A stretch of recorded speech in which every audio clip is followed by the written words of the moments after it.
Good evening, everyone. Let me just check that the audio is coming through.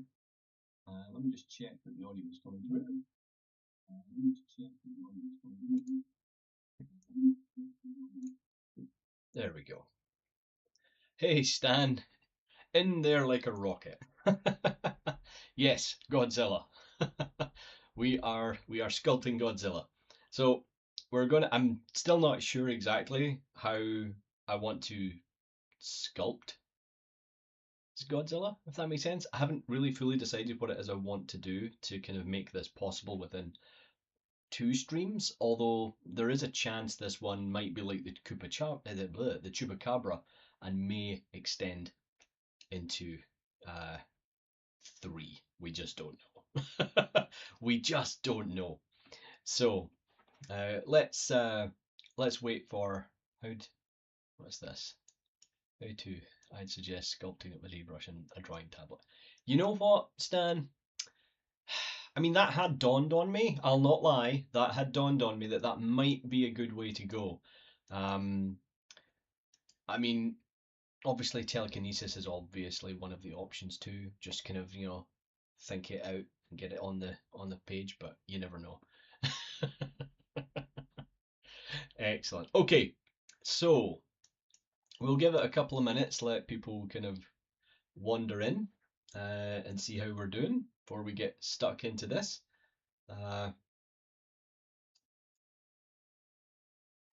But what's this? Okay, yeah, all right. Sorry, I'm getting different messages coming through via OBS and on Twitch here, so I'm just double checking.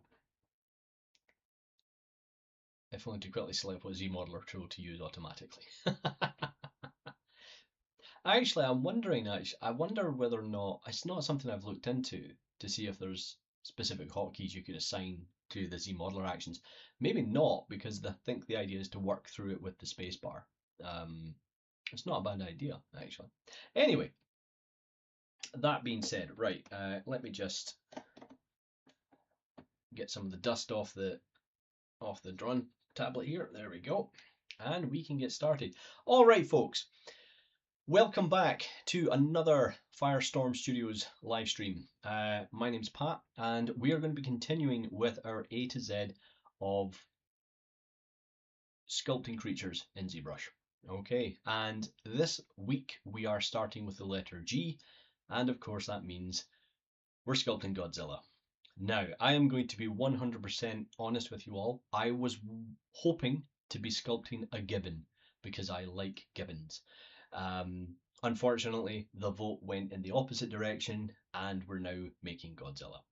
So there we go. I apologize to any fellow, lesser ape uh, lovers out there. Although I argue that the gibbon should be a great ape. Gibbons are awesome if you look them up. Anyway, so folks, we are going to be starting with our Godzilla sculpt this evening, and I'm procrastinating at the moment because I'm not entirely sure what kind of pose I want to put him in. Obviously, doing a full Godzilla in a couple of streams is going to be maybe a bit too much. So I think I have an idea. An idea just popped into my head looking at some of the reference I have here. Now I've got other references off screen. As always, folks, I will keep a couple in my Z spotlight here, just so that everyone's aware of what it is we're actually making. I just do a bust. Yeah, this is what I was thinking. Some kind of bust, roaring, and then just kind of take it from there, just to kind of cut him off. So, all right, let's get started. So, we're going to start with. Yeah, I've got an idea. Okay, now I have an idea. Right. Or a chibi Godzilla. Maybe add in the arms for a cool roar pose. Yeah, see, Stan, that's what I was thinking. Kind of keeping just like maybe above the waist type thing. We'll see. Seems yes.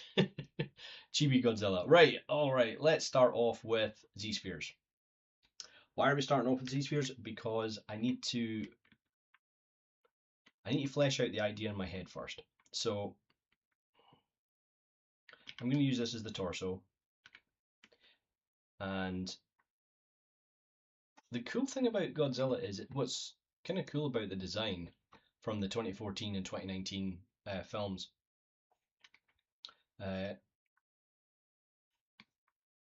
Thanks, Stan. Appreciate it. Is that the arms are really far forward on the design, which I kind of like. I do like that kind of design element that they put into it. And let's just draw out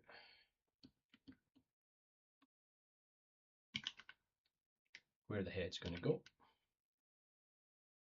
Now, what's cool about the 2014 Godzilla is the shape of the head. So it's a square. There's really no other way of putting it. It's a square head, which I really like. It kind of creates this far more aggressive kind of profile to him. I am a fan of the changes they made in the 2019 versions of the creature. I didn't really like how he looked a little. I mean, in the first movie in 2014 when they released it, I understood the design principle of having this the balance that they did with the legs, kind of making him almost triangular shape so that he could feasibly stand up. But I wasn't a fan of the tree trunk legs, as many others were not. But it's all subjective, I guess, in that regard. Right. So at the moment, as I said, I am procrastinating a little bit because I'm fleshing out the idea I have in my head at the moment, while using the reference. Now, a lot of the reference I've got here, I'm not going to be showing on screen, but I will put up the films, screen caps from the films. And I've just had another idea what I want to do here. So I'm going to pop in a cube.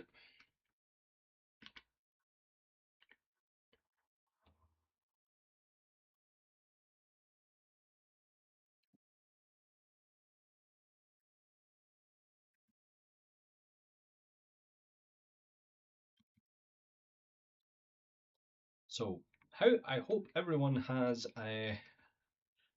week has started off well. It's one of those things. I mean, Mondays are an interesting time to do a stream because most people probably just want to fall asleep at the end of the day. I always imagine that people I just want to go to sleep, rather than sit and watch a stream. So I appreciate everyone who's come along this evening to chime in as we sculpt Godzilla. I'm just going to get a little bit more reference here. There we go. That's kind of cool. Not feeling as well, so I thought I might as well take a quick nap. What's this? I did sleep once I got home from school, to be honest. I'm sorry to hear you're not feeling great, Stan. That's not great. Hopefully your nap helped a little bit.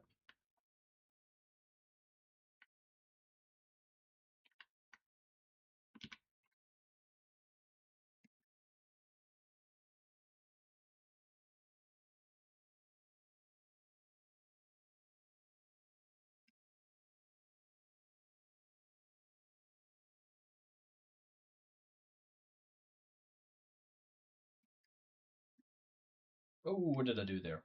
See, this is the only downside to trying to kind of work a bit quicker with Z-spheres. Sometimes you will hit the wrong button and you'll end up with kind of inverted Z-spheres. So my plan here, what I'm kind of thinking is, yeah, we're going to do kind of like a bust type thing, maybe a bit more, something like this, and then just kind of have them kind of maybe semi-submerged in the water, kind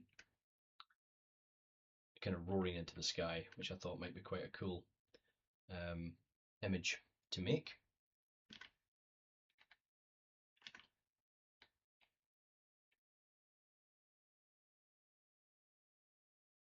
want to make sure I get the proportions right here.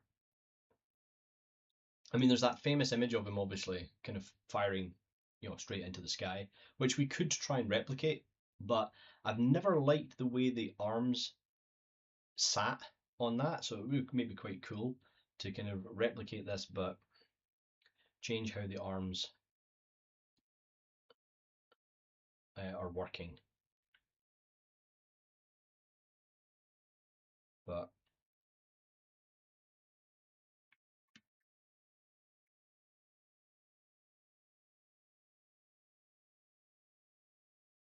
it might not work.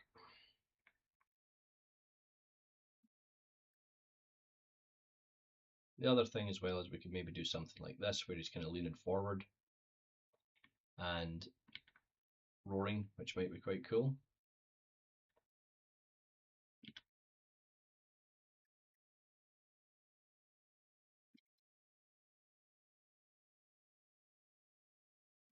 Not sure what I prefer.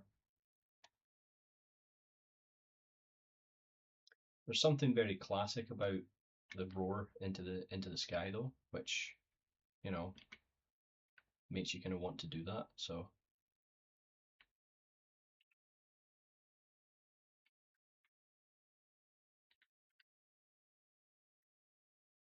oh good, I'm glad. Stan. I'm glad it helped. So hello there.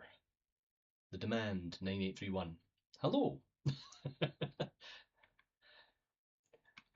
So yes, folks, welcome back to another Firestorm stream. It's a brand new day, or it's a brand new week. We're on Monday, and I am hoping that everyone has had a productive one, and that the rest of your week, no matter how it turns out, I hope it started well.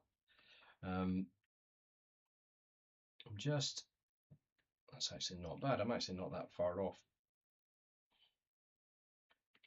And then do you know what I'm going to do? Just for fun, is I am going to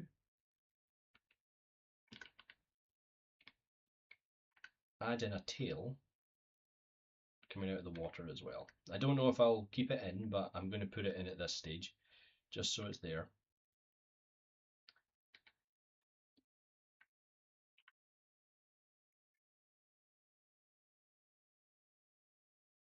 I think one of my favourite memes about Godzilla is the fact that he just seemingly seems to be able to walk around in incredibly deep water. And, I always imagine he's kind of like when you see crocodiles floating on the surface of the water, and and when you look at them under the water, there's this very amusing you know image of the crocodile kind of just walking along with its tippy toes just on the bottom of the water. I love it. I go by many names, but you know me as Classic Goat from Discord. Hey Goat, how you doing? Thanks for coming along. Okay, so we've got something like this, potentially. Um, potentially. Let's see. I think I might make the water a bit deeper. There we go.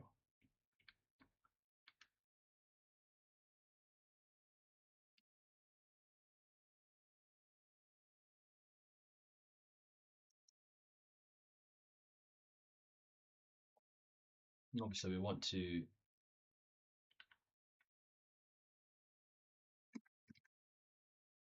adjust the shoulders a bit here.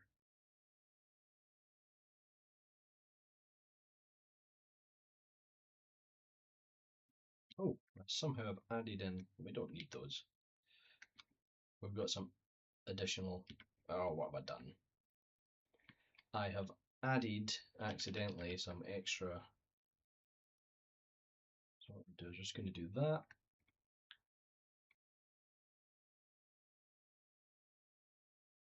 Come on, Zbrush. Whoa, that's weird. Okay, fine. We'll just do it the fashioned way.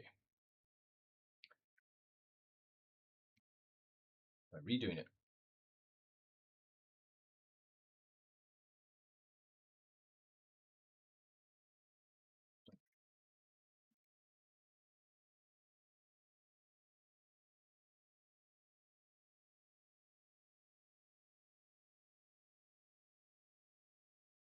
Okay. Always looks so funny at this stage because I imagine like when people come into the stream and they're just saying, right, what are we up to? We're making Godzilla, and then we have this. This is what we this is what we have. So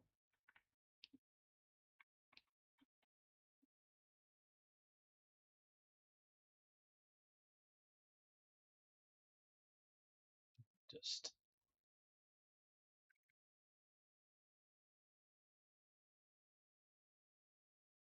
oh, now that's not good. That's when you know you've broken something on your Z spheres. I don't really want to have to redo these, but I will if I have to. But my own fault. I've obviously just not been paying enough attention. Oh, there we go. I could work with that. Oh, I've really broken the arms though.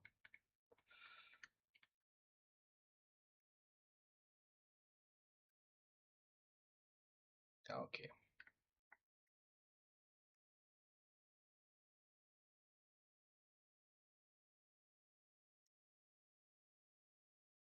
See, this is a bit annoying with Z-spheres sometimes. They refuse to delete.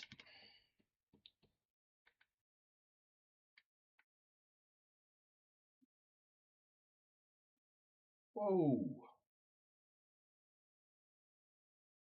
Okay. All the way back.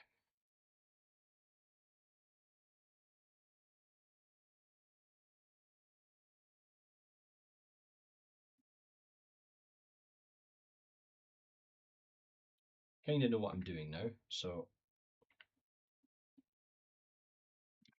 that's okay.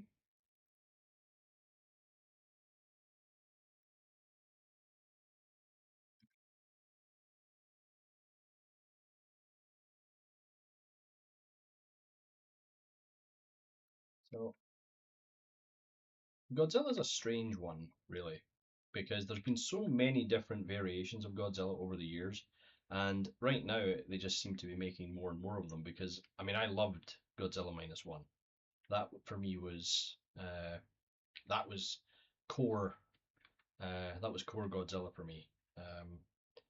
So I mean, don't get me wrong, I liked the kind of 2024 ones a little bit, but they started to get a bit Fast and the Furious for me, particularly with the last Godzilla versus Kong. Amazing visual effects, really cool visual effects, but just a little bit too um, silly. And that's saying a lot considering that you're dealing with a giant ape and a giant lizard. When you think to yourself, that's getting a bit silly, you got to question it a little bit more. So,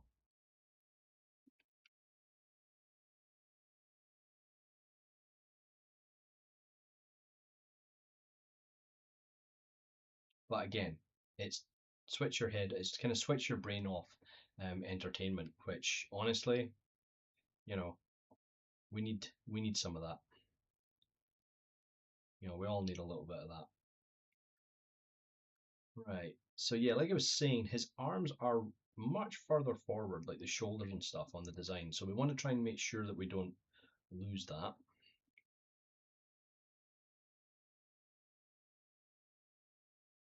And maybe bring his arm in a bit like that.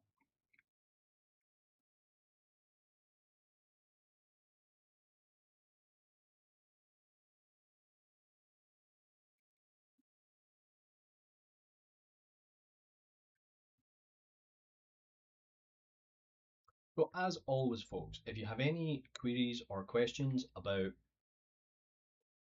anything that we're working on during the stream, anything about the industry, or anything of that nature, please feel free to ask in the chat. And if I can answer it, I will. I've been working in the industry now for uh, 18 years. And and in that time I have picked up a few things. So there's a strong chance I might be able to answer your question. Not promising anything, but I might be able to answer your question. So,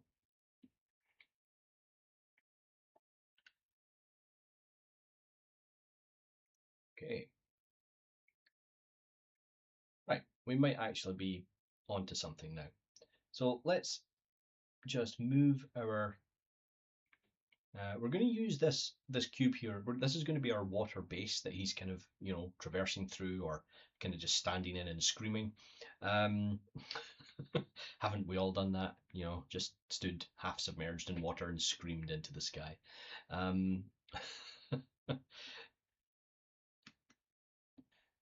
we're going to use that as our file name. The bones one. What's this? Okay, now I just hopped in. So what's the name of this tool? The bones one. This is Z-spheres.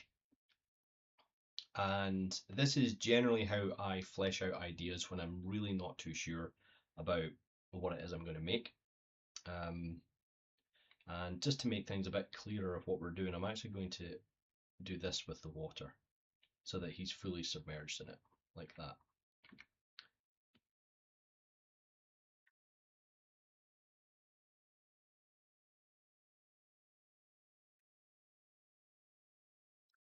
Yes, this is Z-spheres. Incredibly useful tool for fleshing out your characters and your sculptures in general. And it's kind of my go-to. It really is. Because I'm able to block out. I mean, again, ignore the. Generally, I find the adaptive skin is actually not as useful as the Z spheres itself. And there's nothing stopping you from. In fact, we could do that as a test this evening. We don't actually have to use the Z sphere adaptive skin. We can use this just as an armature base, something to work our model around. So let's do that. Let's actually do something a little bit different. Um, so And you can think of Z-spheres as very similar to when you're doing traditional clay sculpture, where you create an armature out of twisted tubular steel or aluminium to kind of make a metal armature that you can then, you would then add, you know, I use tinfoil when I was doing traditional sculpture. I would take up like balls of tinfoil and use that to block out the forms, and then I would lay down a thin layer of clay just to kind of bring everything together. So it just depends on how you like to work. But I'm going to use the cube here as my first save file. So we'll just call this Godzilla. I really need to find a better way of working with my keyboard because typing on it is not the easiest when you're working on a model like this. Okay, so I don't know what I've done there, but I've somehow managed to add there we go. So we're going to leave that as our armature. And what's cool about this is that at any point I can use this armature as a rig, and I can actually move the model around if I want. But instead, we're going to start blocking out our model. I'm going to switch out of dynamic perspective. I'm going to take my actual sphere here, and I think what we'll do is we'll initialize this into a Q sphere and just subdivide that once. We're going to delete the lowest subdivision so that we start with something that looks like that. And now I can start blocking out Godzilla's head. And you know what? I think what we'll do is just for make it a little bit easier for myself, I'm going to rotate his head down and forward, and then we'll move it into the position we need later on. I have a feeling that this is going to be one of the longer streams that we do. His head's also too big.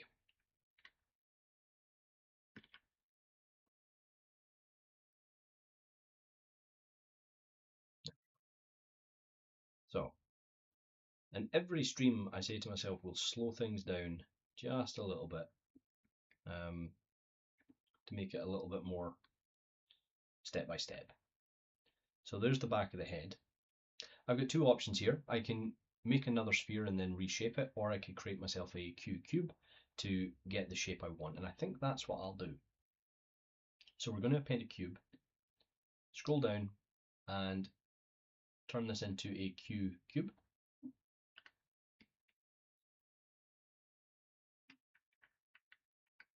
And then I'm going to hit subdivide just once, same again, and that's going to soften off the corners of the cube. We'll just delete the lower, and now I can start scaling that into shape. So I'm just going to scale down the snout here a bit, grab the cube and start blocking that out. It's got a very short snout, does our Godzilla.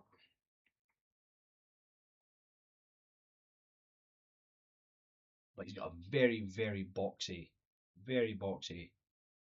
shaped mouth. Just looking at it from the front here. So with that, we're going to go into the gizmo, go to taper, and just taper that out. Not going to worry about it spreading down there. That's not I'm really not worried about that. I can simply go into my move tool, go into the symmetry mode and just shift that up. Maybe do something like that. Maybe start to shape it a little bit.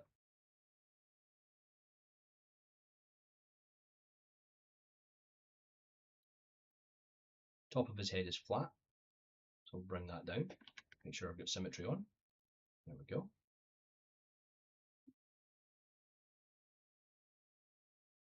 And one thing I would say is whenever you're sculpting or creating a character, you should be able to figure out what character it is more or less in your block out stage. If you can't figure out what the character is supposed to be at your block out stage, then you need to work on your block out stages more. So your primary and secondary forms, work on those first. And I know you hear it all the time, but I cannot stress how important it is.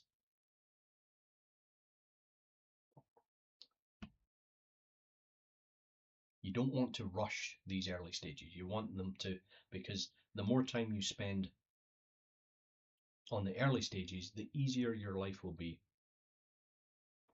when you get to the detail stage. All the high detail in the world will not save a model whose forms are not properly in place. I'm just going to hide the water for the time being.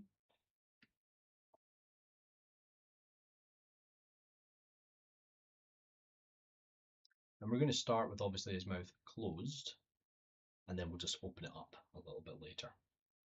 In fact, what I'm probably going to do here is I'm probably going to use this central edge loop. We'll probably bevel or split that and use that to open the mouth up. Because one of the things I notice is that when his mouth's in a more neutral position, his actual mouth size is quite shallow, it's quite small.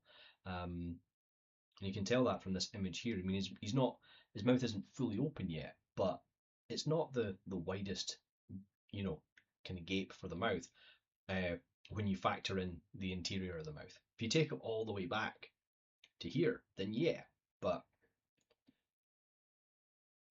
not completely. And then what I'm going to do here is I'm going to make myself another sphere. Scroll down and do Q sphere, subdivide once, and delete the lower. Now that's the kind of thing you could make a macro for and actually put something on your shelf that if you were going to be using this shape all the time, is something you could recreate. Or alternatively, you could make yourself an insert mesh brush that has all the parts that you use to kind of create your characters.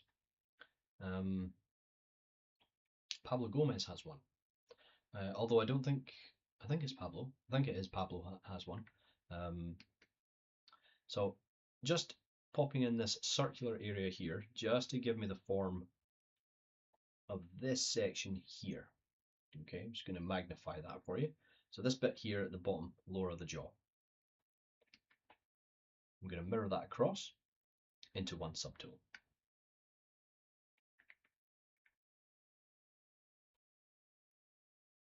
Make some adjustments to the form.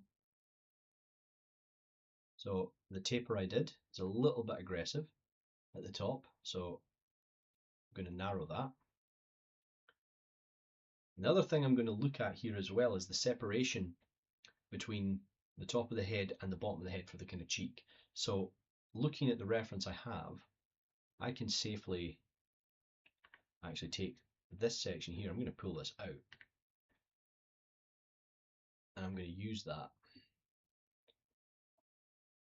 to shape the side of the face. Now that comes back quite far, so I might need to pull this out like so.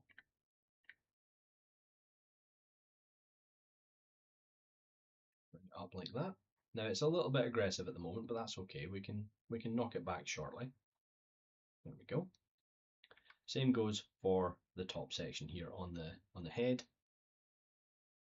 Might want to bring this down. So what we end up with is a really low poly version of Godzilla. Let's start pushing in these sections here.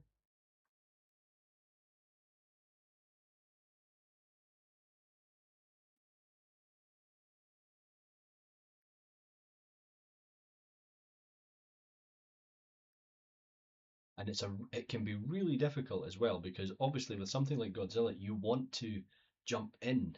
I'm just going to use the Z modeler brush here just to give myself an extra edge loop. You want to jump in and just start working on it and doing all the cool details, but you also want to make sure that you don't, oops, wait a minute, let's get the symmetry on there. You also don't want to make your life harder later on. You see how that's looking? Yeah, we can work with that. I do have a side profile of him somewhere. You'd be amazed at how difficult it is to find like really clean reference of Godzilla. Because in the films, there's the screen grabs. He's always shown in. He's never shown in kind of clear light. Please tell me this is a goose-sized Godzilla. Hey, Cece. It's not, I'm afraid. Although that is a great idea. Imagine that, a goose-sized Godzilla just running around. I swear, if we'd had a tie-break situation with the vote, I definitely would have considered doing something of that approach, you know.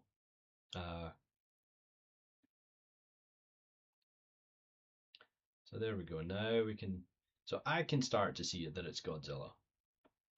It's starting to look like his head, but in like a really low poly way. And again, we're just using the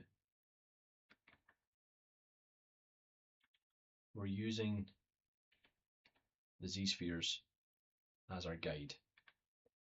However, I will admit that this is maybe a little bit small. So what we're going to do is we are going to merge all this down. And this is something that I would really recommend.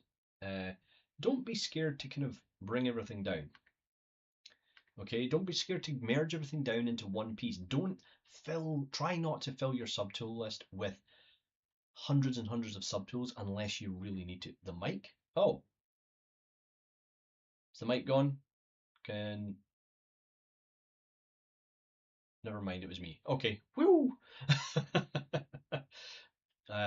It's just I had an issue with the mic just literally seconds before I came on stream. It was working all day and then just went a little bit weird just before I came on stream. So okay, but yeah, never worry about bringing everything down because you can always separate it. There's no need for us to combine all this yet. In the regards to fusing it into one mesh, I can leave it as individual polygroups. And at this point, I can actually do auto groups, but it's all one piece. So this is going to allow me to now take the whole head in an easier fashion and just bring it together. And I'm going to be using this image here on the left as a reference point, which means I can go back into my, I'm not going to lie, I love how chonky he is as well. And I want to make sure that I get this looking as close as possible.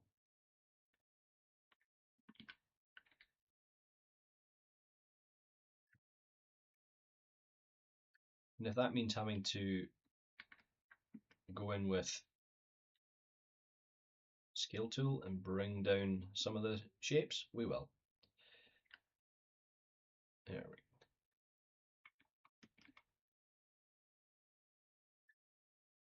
Also, don't worry too much if it doesn't look perfect either. And as I'm saying that, I'm aware I'm tweaking things, but don't worry too much about it at this early stage. Okay. So next thing we're going to do, we're going to, I think, what shape? I'm going to probably use, I think I'm going to use a cube again. So we're going to go append Q cube, or standard cube into a Q cube, and then I'm going to subdivide it once, geometry, delete lower. However, I am now going to duplicate this, and I'm going to leave one of them at the bottom in a folder, and I'm going to call it parts, because I have a feeling I'm going to be needing these more and more often. So I'm going to make a Z sphere, and I'm going to initialize that into a Q sphere, divide it once, delete the lower, and now I have my parts, like so. Let me check this. Mermaid Godzilla. Right? Mermaid Godzilla. Who doesn't like a Mermaid Godzilla, right? So, just in case anyone's curious, this is the plan. If you've just come back, this is what we're going to be doing. Hey, Polly. So I'm still thinking the head is too big based on the reference I'm looking at here. The head is still too big. So we're going to bring that down until that looks better.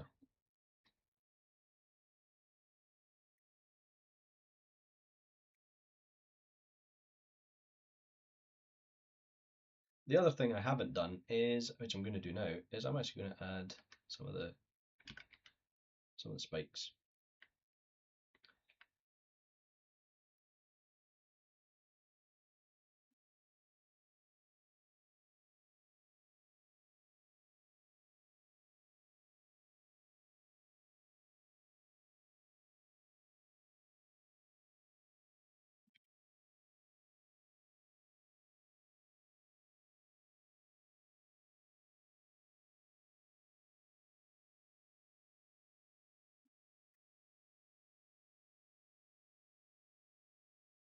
Again, this is just to, what we're doing with the Z-spheres this time is rather than using them as an actual mesh, we are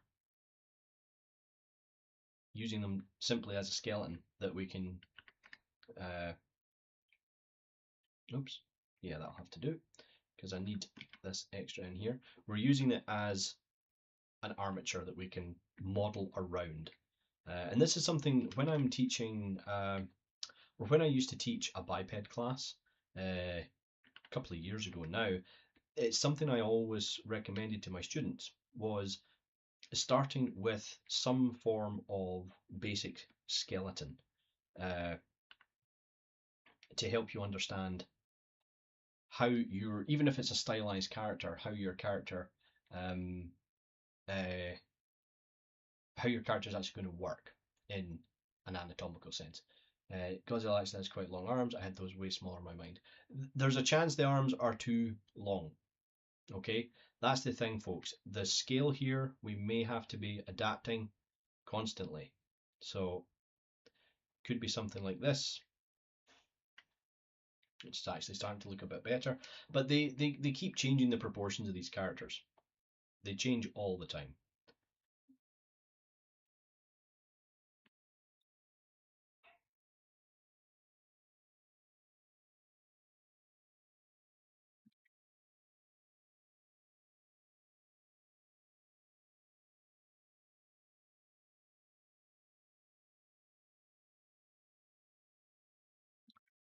Come on, Zbrush, behave. He's also completely symmetrical at the moment, which doesn't help. At the moment, he's reminding me of a meme of a penguin that's kind of flexing. So that's what he's kind of doing at the moment. Um, but I do like this idea of him kind of like clenching his fists as he kind of screams into the air. Uh,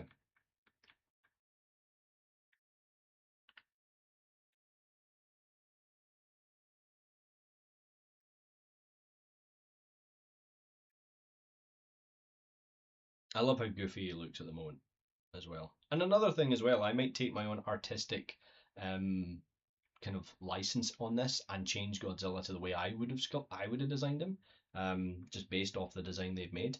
Uh, there is a chance that we do that as well. So, um, all right. So what we're going to do now is I'm just going to scale down some of these parts like so.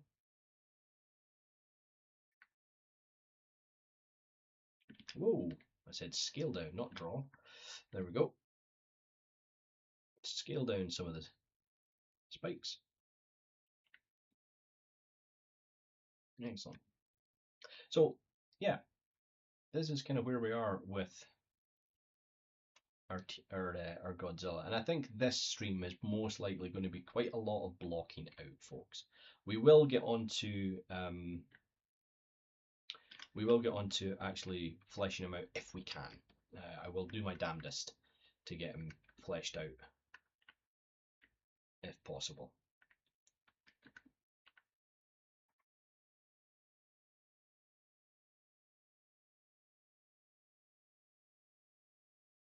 Let's just hide this just now.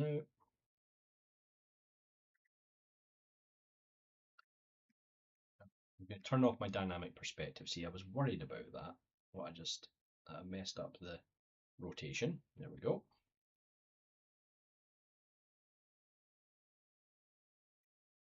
Again, we're going to use our gizmo to add a bit of a taper to it.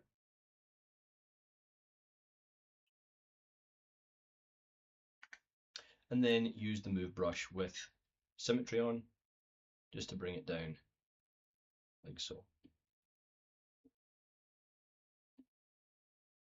And yes, you could build out Godzilla quite quickly if you wanted to. Overall, he's not got an overly complex shape. It's the smaller details on him that become quite complicated.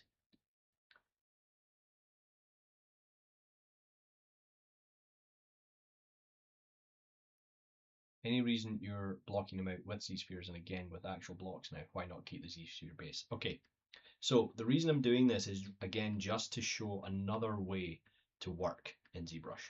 Okay, it's another way for people to approach it. Nothing wrong with going to this and then saying, right, I want to turn this into a dinosaur or I want to turn this into Godzilla. But as you'll see, the Z-sphere base can be really messy. So sometimes you can spend a bit too much time having to clean this up when really what you're wanting to do with the Z-spheres is block out flesh it out in your head as a whole shape, which is nice and quick to do with Z-spheres. Then you can go in a more granular sense and start to build up the character with blocks. Okay, and then that way you're breaking it up and making you're compartmentalizing the model and the form, so it's a bit easier to kind of digest. And again, it all depends on how you uh, how you prefer to work, and that's what I'm always trying to do with these streams is approach everything from as many different ways as possible, so that everyone has a different has something that makes sense to them. So hopefully that makes sense. um, I'm not gonna lie. This approach, but it makes perfect for short material. Okay, I see. Right. Hopefully this will be good for you as well. The reason I do this is actually inspired heavily by Bob Ross, and he tells a story about someone who wrote into his show. And by the way, for anyone who doesn't know who Bob Ross is, he was a painter in the 80s who had a show called The Joy of Painting, and uh, a bit of a big inspiration for myself with how I approach teaching people. Um, but he had a viewer write in and say, Bob, I can't follow along with your paintings because I'm colorblind. Uh, and so what Bob did was he decided to do an entire episode where they painted in values of grey, white, and black. So essentially allowing somebody who's colorblind to follow along and paint. And I always thought that that was a very wholesome thing to do, but it also kind of made me realize just how much you don't know how someone is learning. You don't know what difficulties someone might be having as they're learning. So as a teacher, I've always felt it's kind of your job to um, try to adapt. That's, I think, that's what makes for a useful teacher is to try and adapt as best you can to how different people learn. And I've always tried to follow that. Mainly as well, and there's a completely selfish reason to this too, is that I don't necessarily learn the same way everyone else does, or I certainly haven't during my time in the industry. I've had to approach things sometimes in a completely different way in order to really grasp what it is I'm trying to learn. We should probably give him some eyes, right? So so there we go. So that's kind of why I approach, and I try and use the streams as an excuse to do that. Um, I try and use the streams to kind of do that. So at the moment, his head shape is actually far more indicative of uh, the original Godzilla, the Toho Godzilla. Where did I just make that ridiculously small? I did. There we go. What's this? Very wholesome and inclusive. Thanks, Polly. Yeah, it really is. It's a very inclusive way to think, and I always, yeah, as I said, I always kind of it resonated with me. He also looks a bit like Mechagodzilla at the moment.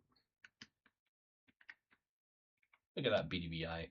Right, let's see if I can find a reference here. Make sure I get his eye in the right place. So I'm going to move it over to here. I want to. Looks like it's going to go. I gotta be honest, his eye is absolutely tiny when you look at it. The eye is absolutely minute on the character, and I think what we're going to have to do here is add in. Come on, why are you not letting me? There we go. Okay, tell you what. It's going to be funny with me, so I'm going to mask this out and just invert and subdivide. And then that will give me enough to work with to push his eye in. Because his eye is going to go in about here. The eye. What's this? Oh, sorry, I missed it. Who's your fave kaiju? Mine is King Ghidorah.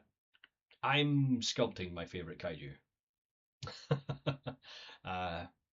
I grew up with Godzilla. I grew up with the cartoon from the 70s and 80s, or the repeats from the 70s and 80s, should I say. And I grew up with all the Toho films from the 50s and 60s.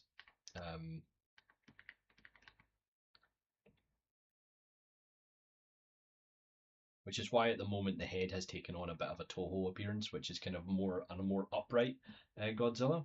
Um, don't worry, we'll fix that. Uh,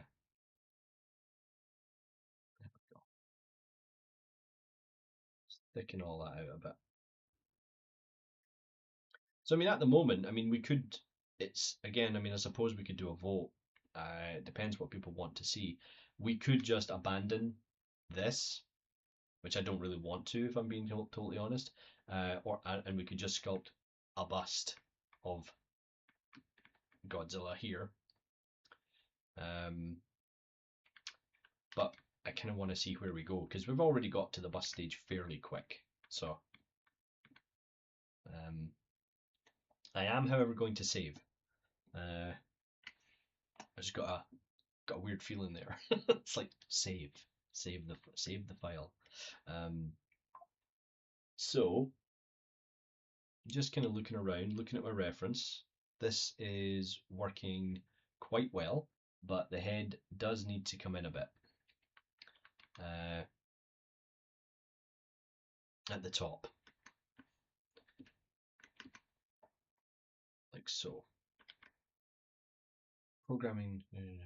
I also love cartoon 2D and seen many Hollywood movie TV shows. I'm working on my favorite project. Oh, amazing! What kind of project are you working on? If you're able to actually talk about it, as I know that some of you might be working on stuff that you can't talk about, so that's okay. Um, I need to move the eye again. Oh, there we go.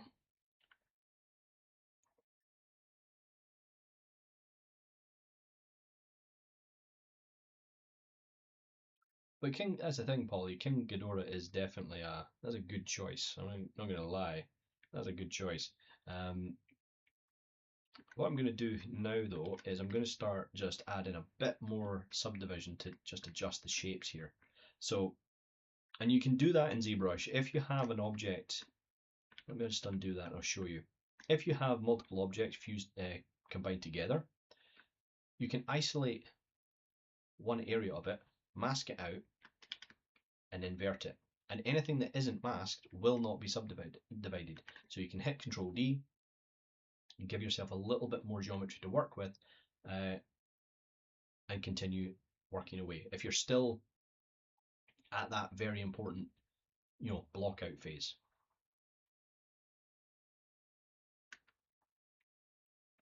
Which we clearly are.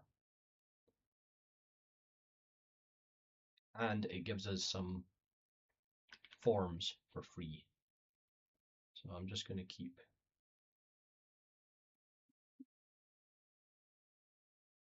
whittling away with this.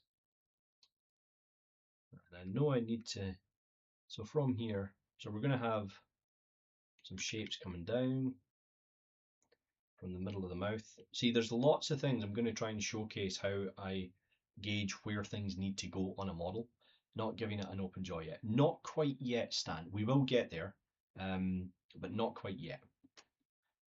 Almost, almost though, almost. I'd like to block out a bit more of that. Oh, so as I said, I'm interested in the bust.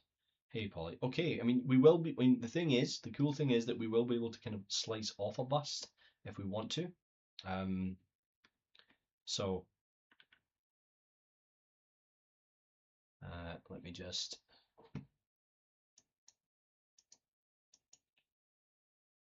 make sure that we're in the right place there. So I'm going to bring that into here. And now we're going to have to start adding the rest of the model. So, I mean, we're kind of going for a bust in a way because we're just taking it down to here. We're not doing the full character. But this is where I realize I've started to go off the reservation a bit. And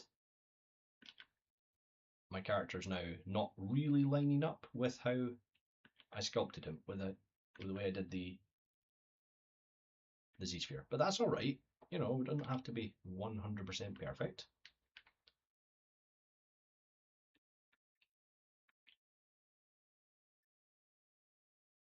So I've got a couple of options here. And this is another reason, actually. This is a good example of why I like to do or why you can do something like this where you compartmentalize it, is that it allows you just to work on that one section, like so, and see how that looks.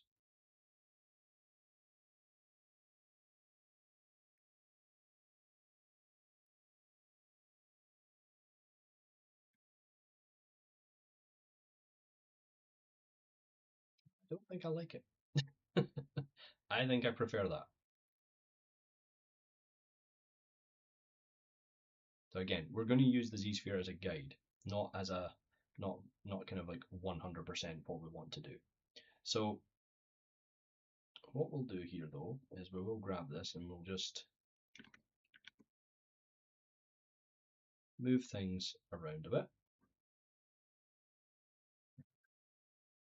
And then for the rest of him, we are going to use one of our Z-spheres in our parts folder. So I'm going to duplicate that, move it out of the parts folder, and then bring that down to start blocking out the rest of the body. What's this? My project, a little complicated. I do 3D as hobbies, sculpting, lighting, keyframe, animation, and rigging. Oh, amazing. Okay, cool. So you're kind of doing a lot of different things, kind of blocking out the whole lot there. That's cool. That's really cool.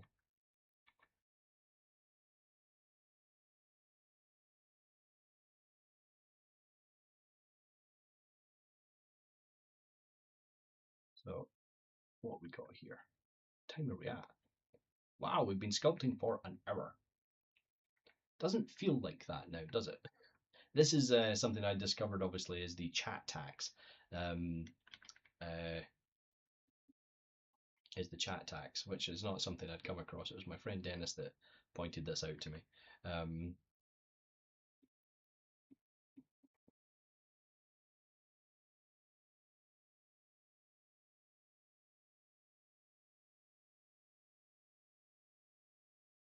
you know, you're chatting away with things and you just don't realize how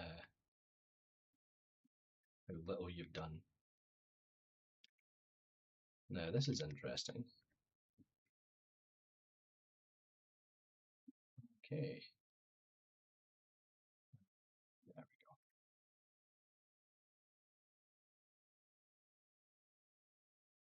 Just need to take a quick look at the overall reference of the body here. He does get really wide at the bottom. So we are at the hour point, folks. So we're going to just do a little reminder to anyone who has recently joined or anyone that's kind of just passing through. Welcome to another Firestorm Studios live stream. My name is Pat and I am currently working through my A to Z of Sculpting in Zbrush, where we take a letter from the alphabet, we pick a creature that begins with that letter and we sculpt it live on stream with little to no prep. Normally just finding reference images and we just kind of go in cold, as it were, and figure out something to kind of make. And we do it that way. So if you're enjoying what you're seeing, please do feel free to kind of follow us and or subscribe. And if you check out the bottom banner of our stream, you'll be able to follow us on all the socials. You know, do all the things, click all the buttons, and follow all the links. And I would really recommend that you come and join us over on the Discord. It's a really great community over there, and you'll be able to keep up with all the different things that Firestorm Studio currently has in the pipeline. So it's well worth coming along and saying hey. We're all nice over there, don't worry. Um,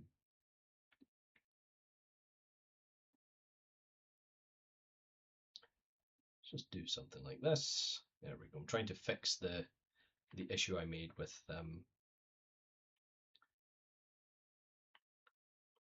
body. There we go.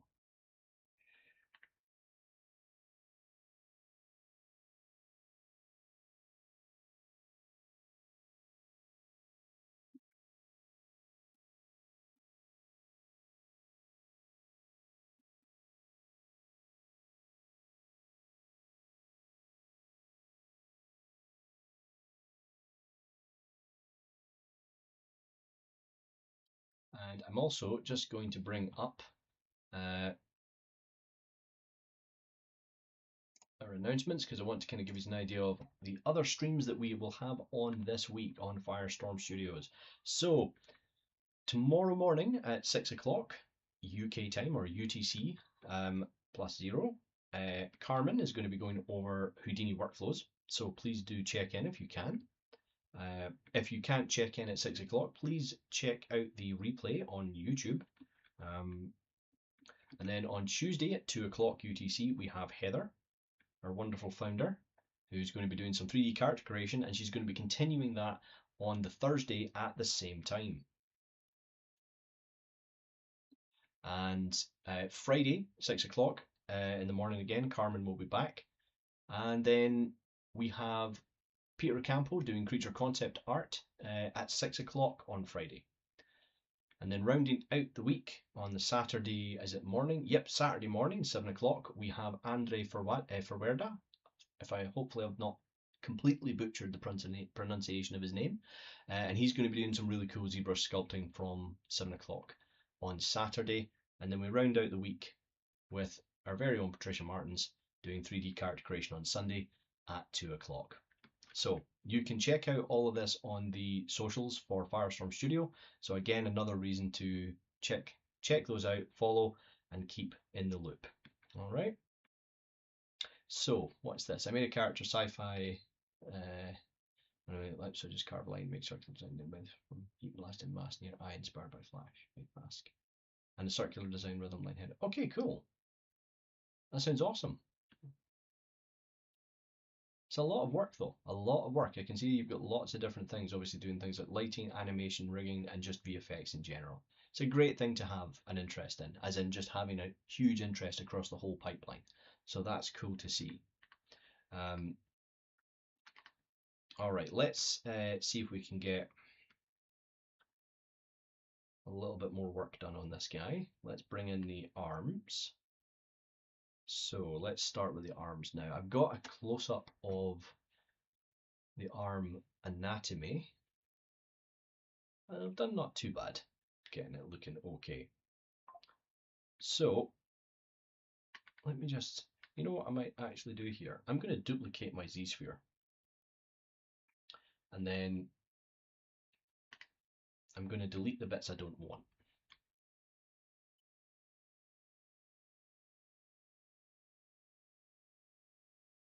Just by holding the Alt key.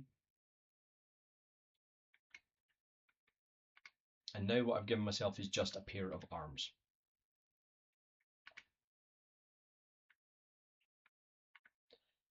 So we can kind of mix the different approaches here.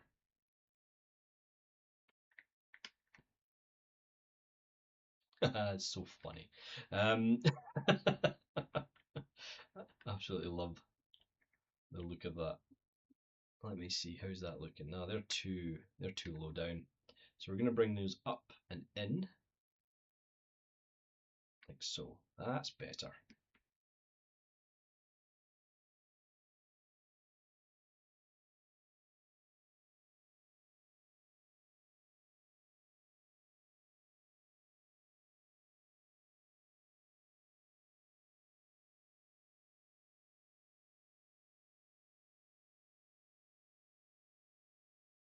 Yeah, I think we're still way off with them, to be honest. So we're going to bring them up even further.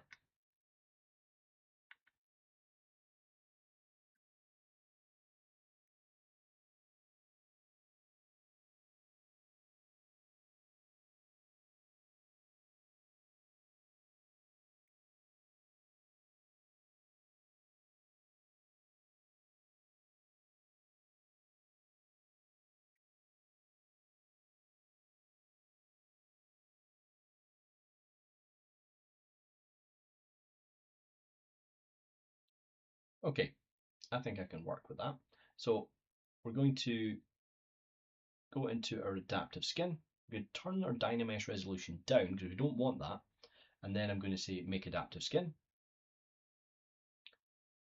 And then we can append that into the rest of our model, like so. Oh, why has it done that? Why did it not listen to me about the adaptive skin? There we go. Let's try that again. Didn't update. Where are we? Adaptive skin, no Dynamesh resolution, make adaptive. There we go. And we'll append that in.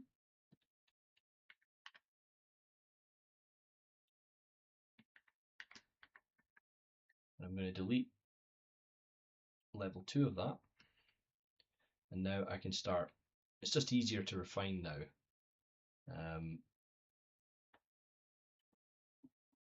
Than before. Now that we've actually got something to work with.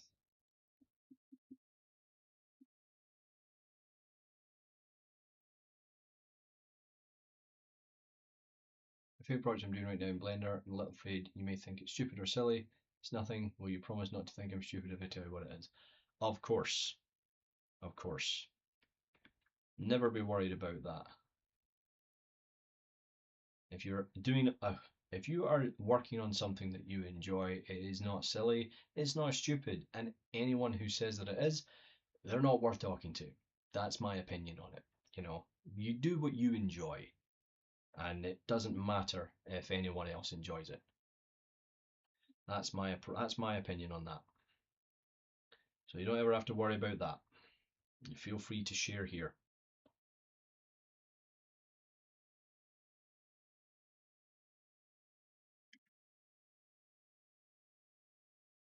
Take this and just delete that so I can get a bit of a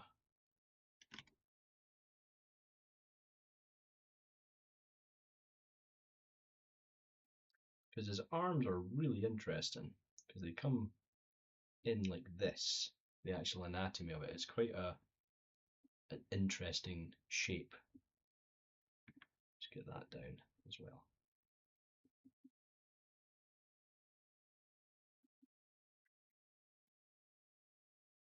Okay.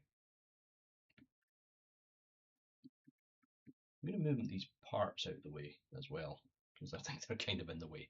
So I'm going to grab this transpose set and just move them over here.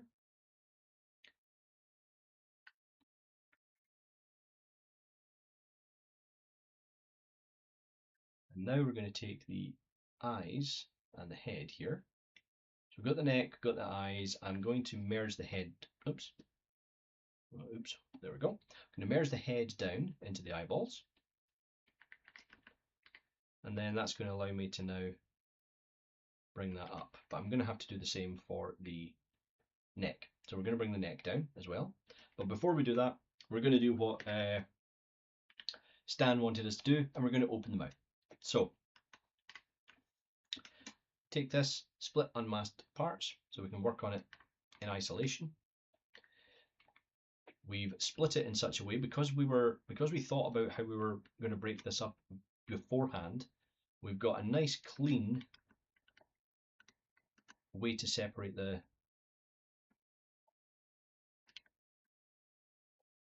two parts of the mouth, like so.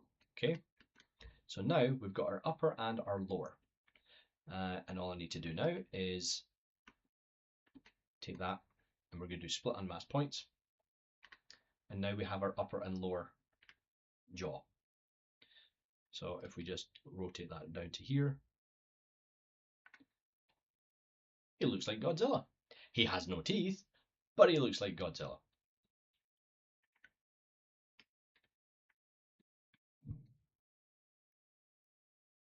I don't think that's too bad. We're not that far off. I know he looks really silly because he's so low res, but we'll get there, folks. We'll get there.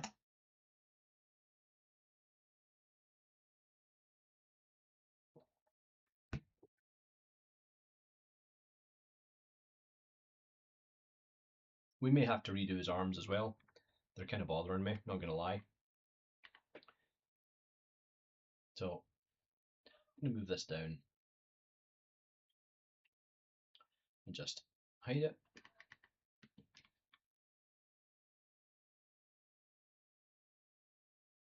Yeah, we might have to do something with the arms because I'm not 100%. See, I'm gonna get distracted now because something's bothering me.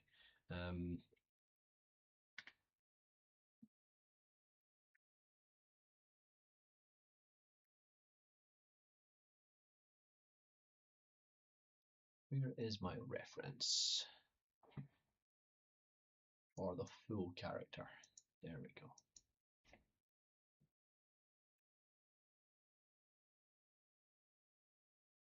Yeah, I think the arms were better off where they were.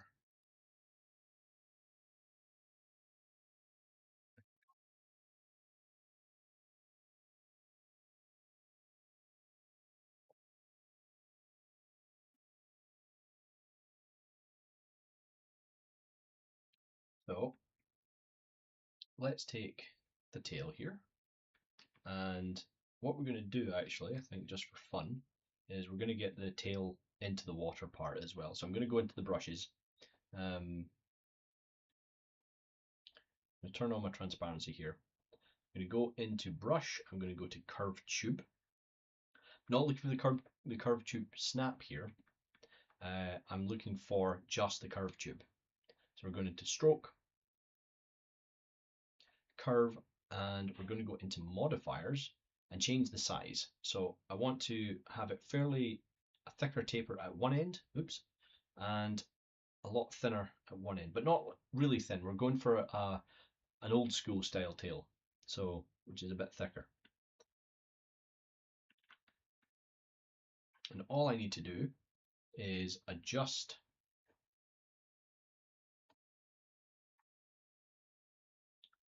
the shape until I'm happy. And to be honest, that's almost there. So I'm going to go in here and I'm going to make the tail a lot thicker and just, there we go.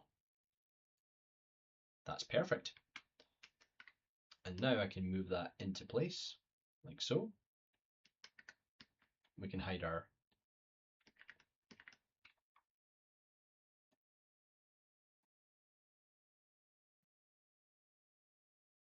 we'll hide the Z-spheres, and then the next thing I want to do is I'm going to separate out the tail from the block. Try that again. There we go. Split unmasked. Yeah. So what I now want to do is I need to clean up this geometry. Oh, wait a minute. I've got a message here. What's this? I'm making Ben 10 Alien Force transformation effect sphere going down in the cylinder. I thought to make it in different live action, never seen before, live action type. Oh, okay, cool. So kind of interpreting what was in the cartoon and just kind of updating it a bit for live action. That's cool. Only shading nodes and rendering composition left. Everything I did put in motion. Cool. That's awesome. Ben 10 was after my time. I am aware of it though. My nephew quite likes Ben 10. So yeah, that's cool. That's awesome. Was so fascinated by 10 when I was a kid and a teenager. Oh, cool. Axios Art, hello. Thank you very much for joining. Thanks for coming along. Thanks for joining in the chat. That's cool. Awesome, folks. Right. Oh, right. Hang on a minute. I need to fix this, the geometry on the tail. So we're going to use ZModeler for this. I'm going to grab the point in the middle. Okay, for some reason. There we go. Weird. It's just being difficult. Right, point actions. I need to split that, and we're going to do ring. And I don't want it to crease, so let's try that. Is it because I've got symmetry on? Nope. Oh, don't do this to me. You know what? Nope. I'm not going to fight with ZModeler tonight. Nope. Not on my bucket list, I'm afraid. What I'd rather do is get the head further along. So we're going to go in, and unfortunately it means we're going to have to, I might have to fight with ZModeler after all.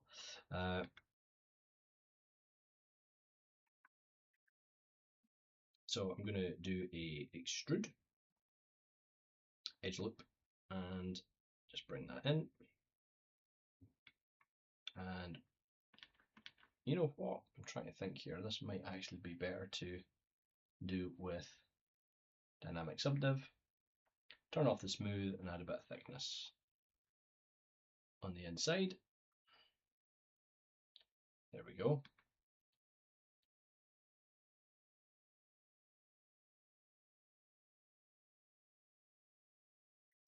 So what do we do? 0.01 for the thickness on that, and we'll do the same on this.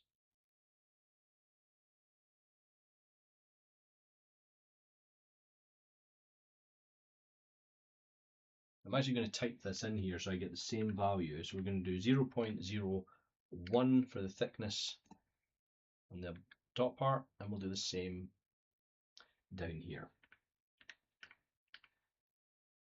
There we go.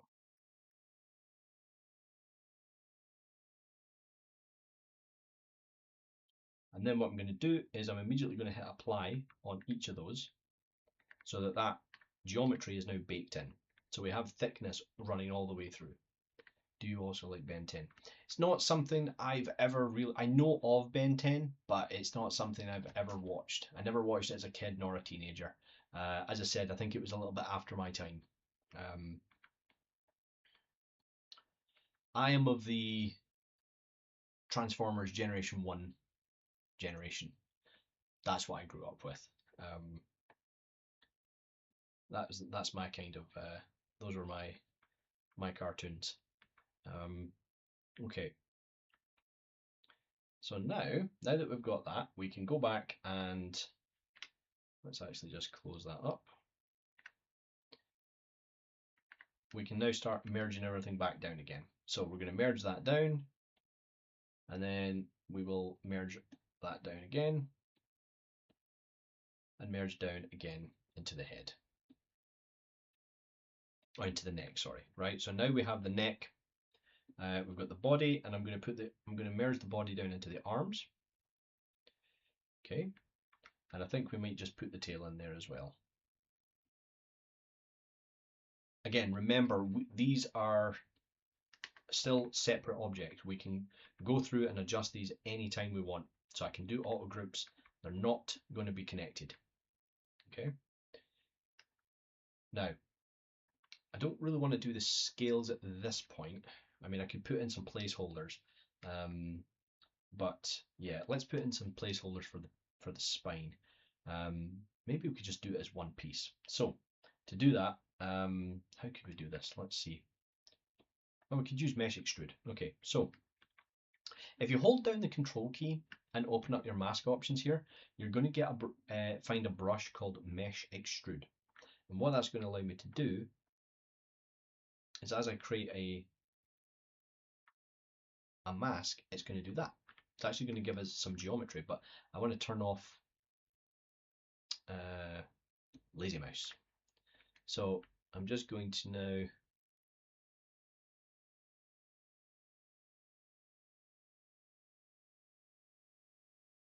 do something like that, and then bring that into the middle. Do a mirror and weld, and then I can use symmetry. You know what? Let's maybe make it a wee bit thicker. There we go. Mirror and weld, just so that it doesn't completely collapse on us when we're working. So we'll do AccuCurve now, and this is going to let me just sharpen up some of these like so. And again, we'll probably do something similar when we're creating the final one, but this is yeah, there we go. This is just to kind of get something in there. There we go. Insta Godzilla.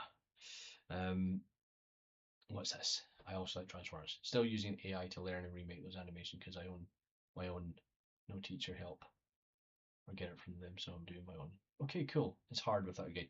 It is hard without a guide. It is hard without a guide. And you have to find your own way of learning, and everyone learns in different ways.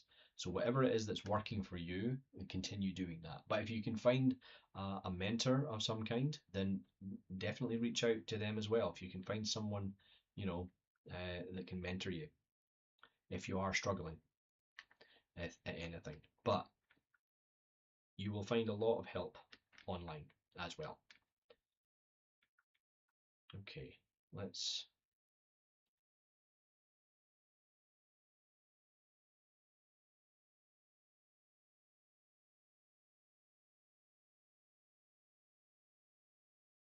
I think I went a little bit I went a bit ham on these, but I think they work as a stand-in. And now that I've got that all working the way I want, that's also just part of that as well. So we'll do an auto groups. There we go. Sick trick. Thanks, Stan. Yeah, very useful. I don't know how often it's used. Um, there's a whole bunch of really cool things in the masking tools inside of ZBrush that you can use. For example, mesh blat is kind of cool. So if I hit OK to this and I mask out, let me see. Let's take this for example. Let's take the water. I'll just subdivide it a bit and then mask it out.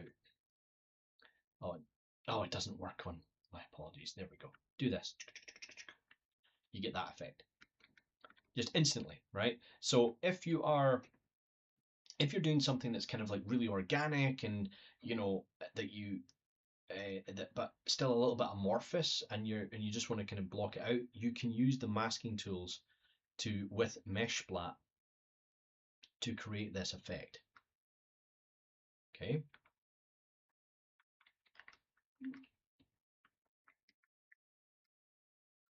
And it will create a separate piece of geometry like that.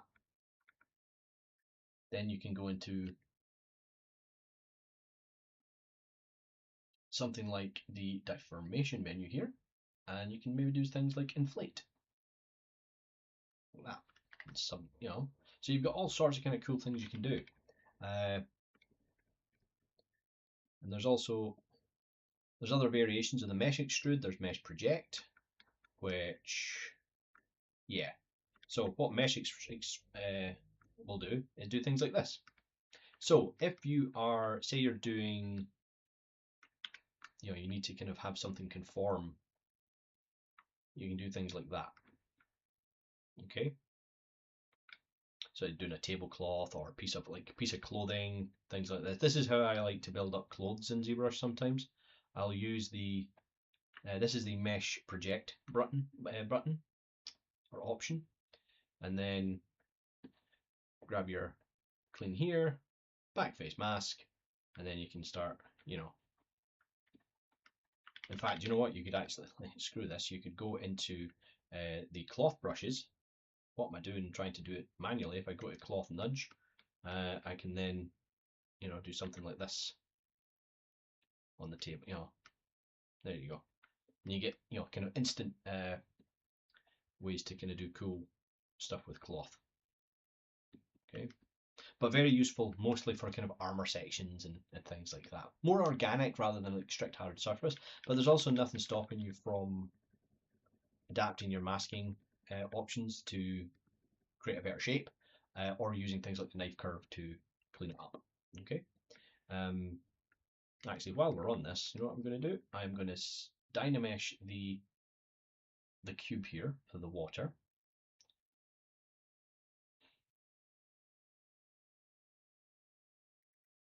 That's cool. And I'm going to grab the cloth. Let's try this cloth nudge. And I'm going to mask off the top.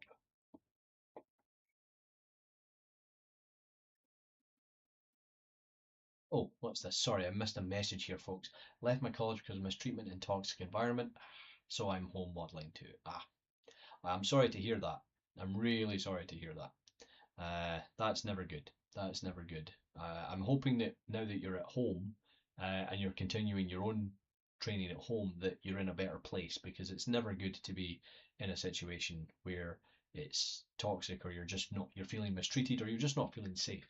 So I'm glad that you managed to kind of remove yourself from that situation. Because that's never good. I'm very sorry to hear that. That's not good. So what I want to do here, folks, is I'm just going to very quickly just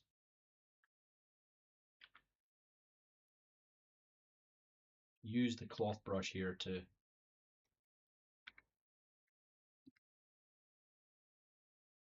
create a bit of a wake for Godzilla. And then I'm going to use the move brush just to, actually I'm going to use the move elastic brush here and do something like that.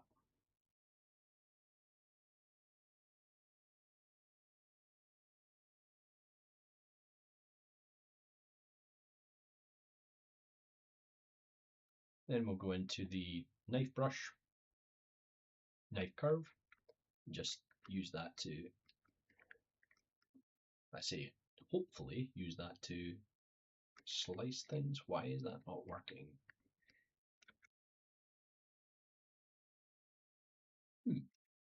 How odd.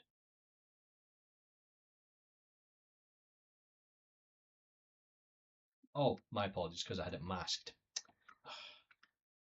There we go.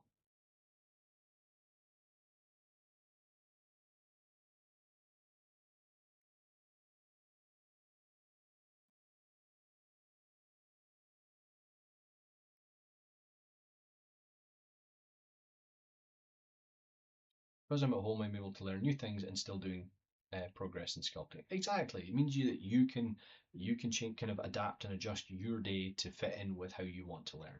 So that's good.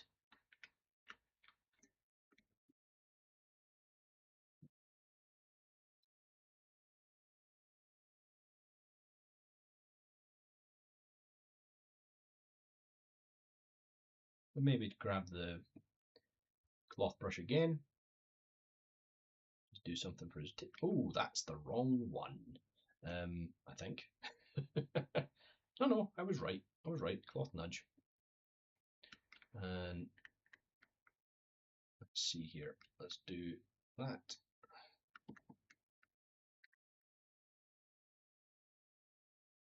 Weird. Strange. Just going to get rid of the parts here, see if that's causing some of the... There we go. Could also just be the length of it. So we're going to pull that back a bit, like so. And then we can draw up to it. There we go.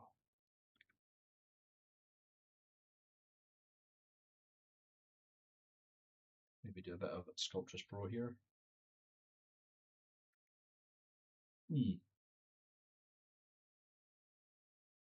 Being very difficult.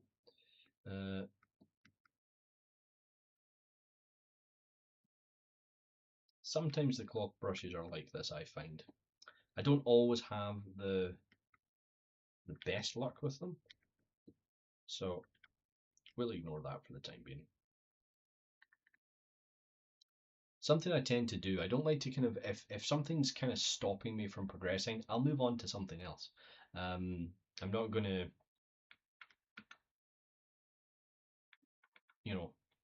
get too stressed about it.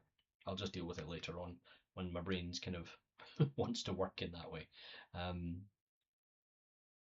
What's this?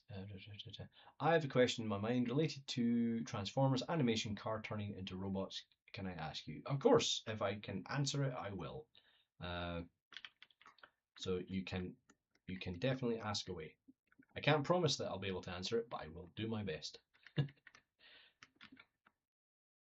will do my best. Right, so what I'm going to do here though, we're going to mask out, we're going to mask out the head here.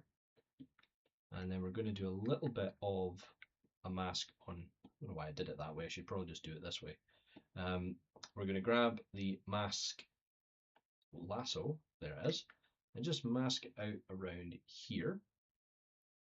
Just invert that, soften it off, and then we're going to redo the position and just rotate his head up like that. Then we'll grab the lower jaw, a little bit of this, and do that.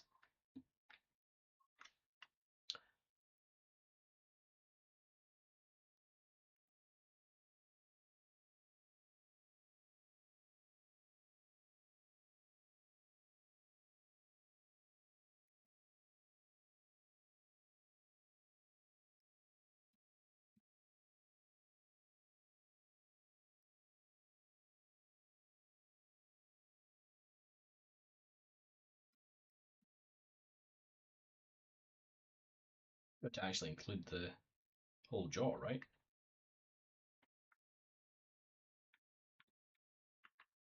There we go, folks. We're done. We have completed our Godzilla. I think he looks great. I don't think we need to do any more to this. I think it's perfect. It's the best thing I've ever sculpted. Um, and I'm hoping that there's going to be a flood of no, Pat, no, it's terrible. You know, it's terrible. Do better. um, but we are kind of getting to where I want to be with this at this point. So I'm looking at the reference of the way that he's kind of like roaring into the sky here. Um, his it's really weird. Thanks, Stan. Thank you. I appreciate that. Um, it's really weird because in the actual image, he's not. His mouth isn't actually open that far. It's not like really, really wide. Uh, so I might actually just kind of keep the head the way it is, because I still want to get a little bit more rotation on the head, like that. Just move it. There we go. And then we'll do a bit of cleanup here. Oh, I research everywhere, but how do they animate character's face and use extra cars, duplicate transformation in Blender? We have empty, so they parent to object, null part moving, rotating keyframe animation.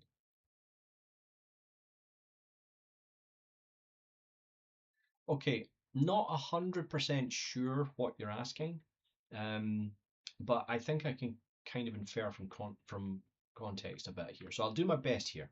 So what I'm taking from this is you're curious how they actually go about animating things like the faces, or how to go about animating a kind of character that transforms from one thing into another.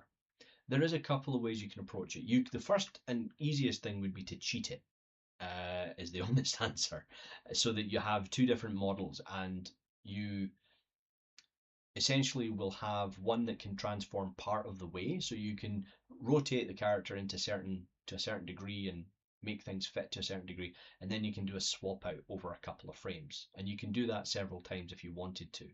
And the thing is that if you look at something like the Transformers films, there is a lot of cuts away and everything's very close up, so there's a chance that they've probably done multiple different models that transform at different stages.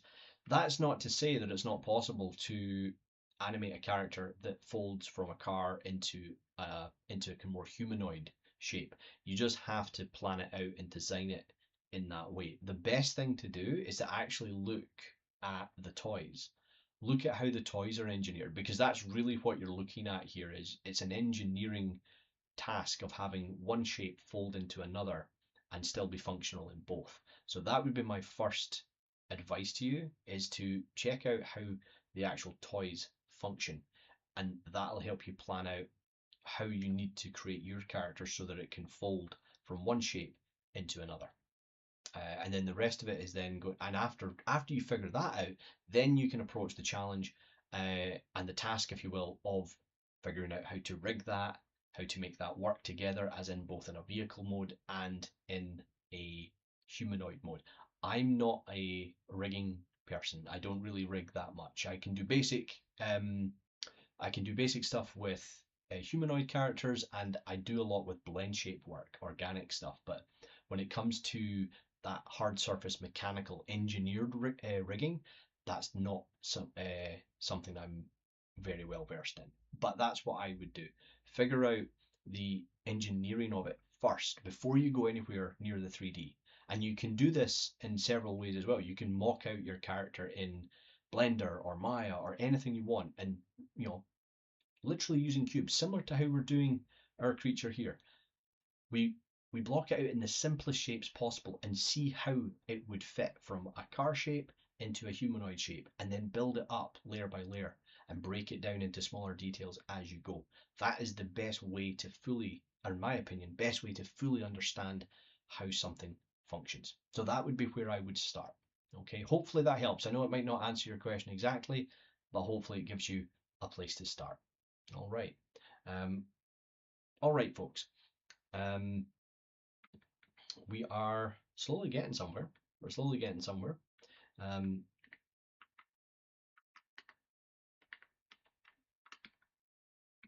going to be fun making textures for it.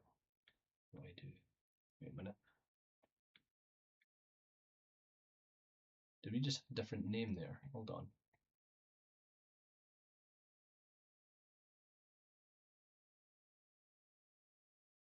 For it, what I do. Textures are always fun. They're the thing that finishes off your. They will finish off um,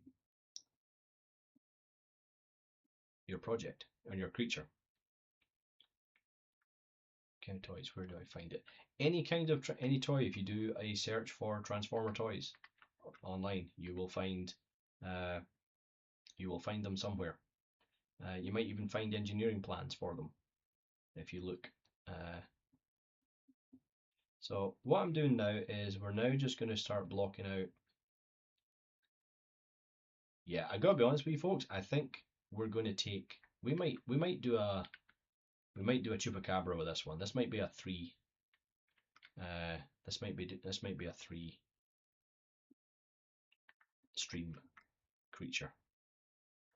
I can't bring myself to just not do him justice until I'm happy. So I'm going to start shaping things now.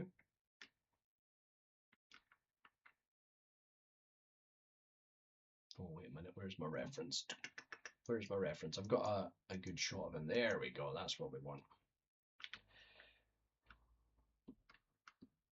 Come back. There we go.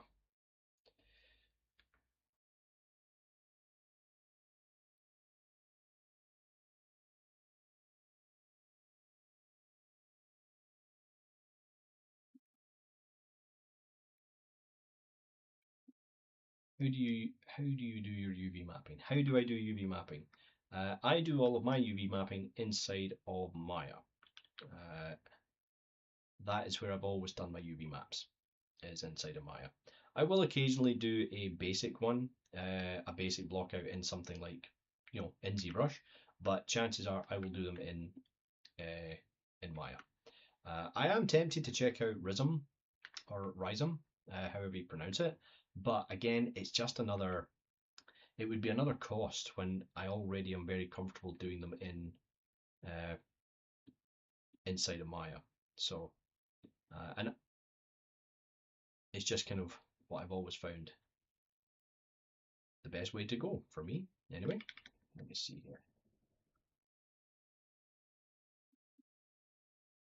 So now that we're starting to add quite a lot of subdivisions to this, we're going to start smoothing bits off using our trim dynamic. And you'll see that just as I start to kind of softly break this up, we'll actually start to get some more natural looking shapes, but we're still going to retain the kind of more kind of hard, almost hard surface mechanical look to this version of Godzilla. I think he does have that kind of sense to him. Let me just. So we've got that, and then that's going to reach up. So now this is where things are going to change a bit. So see this line we have. Let me just paint this out. Oh, wait a minute. Let me fill him with white, and then I can paint this line.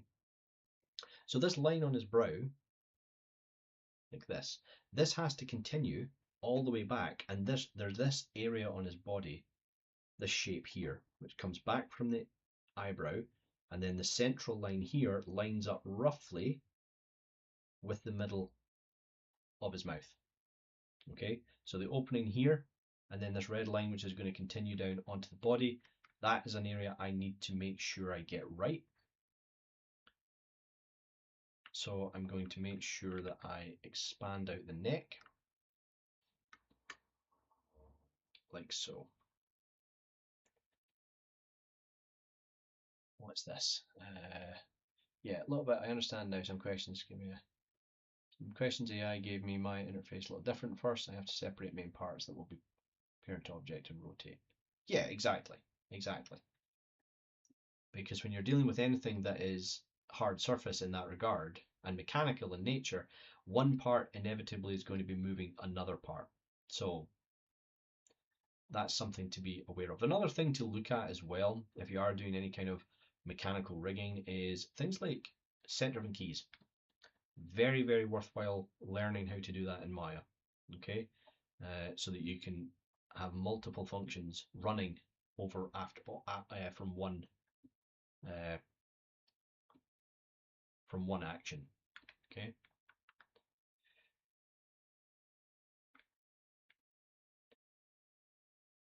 So as I said, let's start to subdivide that. Then we're going to mask it out. And I'm going to use my trim dynamic. And I'm going to start softening some of these forms. Starting to get a little bit more organic shape into it. And this is exactly, I'm hoping it's really clear now why I was staying at a low resolution for such a long time. I'm hoping it's clear.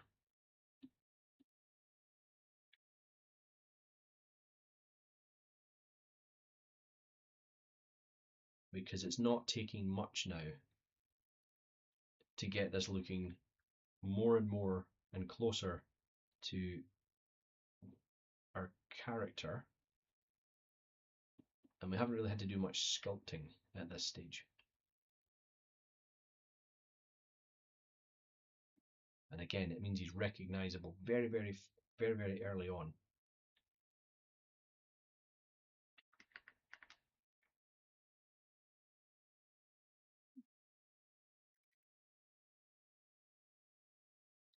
And there might be elements that we need to add in. So I've noticed that I kind of need a bit more under here. So what we'll do, we'll grab our curved tube snap brush.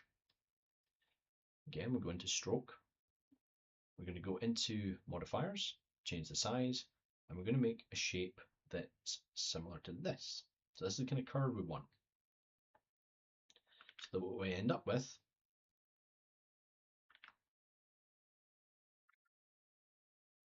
is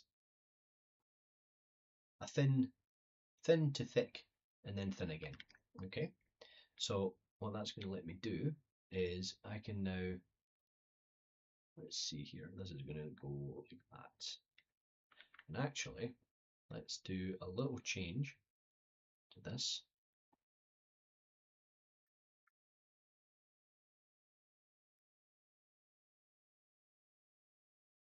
There we go. Oh, wait a minute. Always be sure that whenever you're using something like the curve tube or the curve tube snap brush, once you've drawn out your actual shape, hold down Alt and click on an empty area of the mesh that you've applied it to, and then that will get rid of the dotted line that's in the middle of it, and then you'll be able to continue moving and adapting the object. Okay, so we're just going to knock that into there, and I'm going to start blending that in to the face a bit more. So this is going to go just behind the eye, and if I need to inflate it a bit, I will. And just smooth that back. It's just another shape that I feel I'm missing, that I maybe should have added in at the block stage, but I feel that helps a little bit more. And then this one here, we're going to start bringing up a little bit higher. There we go.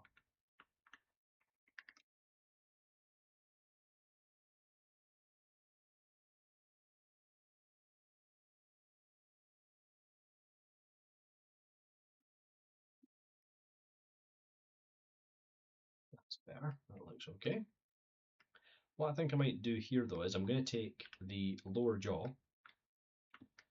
We're going to separate it out for the time being, so split unmasked, and then I'm going to fuse this together. So I'm going to go into I'm going to turn off symmetry, go into my gizmo, remesh by union, and then turn symmetry back on, and using the Sculptors Pro mode, I'm just going to fuse these areas together.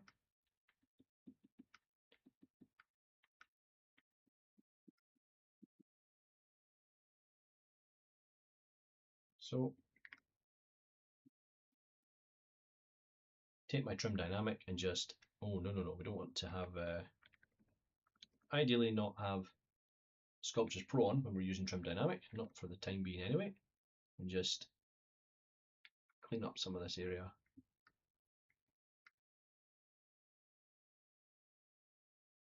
And then we'll just do a quick Dynamesh.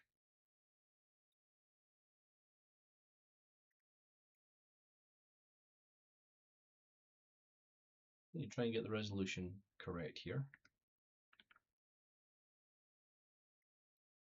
That's good.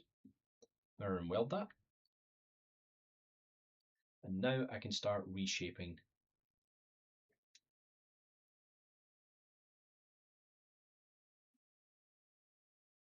with my trim dynamic. Oh, wait a minute. What have I missed? So this part maybe help bring in like one piece for some animation, mirror breaking or reverse animation, mirror repairing, car body repairing. Not really sure what you're meaning there, I'm afraid. Kind of losing you on that one.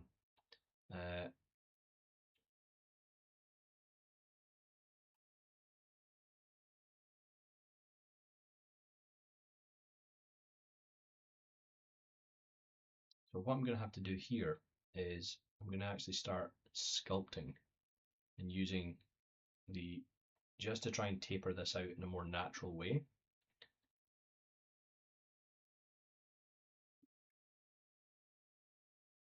Start bringing that shape a little bit closer to what we have in the reference here.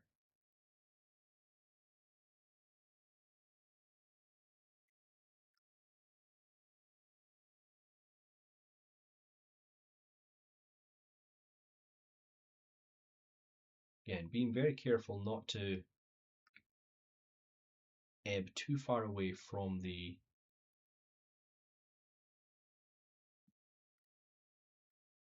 come on Zbrush, keep up. From that very blocky shape that the character's face has. So let's just check how are we doing reference wise. Oh, there we go, that's a good shot. I can get kind of downward firing kind of look at the object. So it is very, very flat. It's almost hard surface as lower jaw in many ways, which is actually really cool to see just how interesting a design it was to just go for something really quite geometric like that.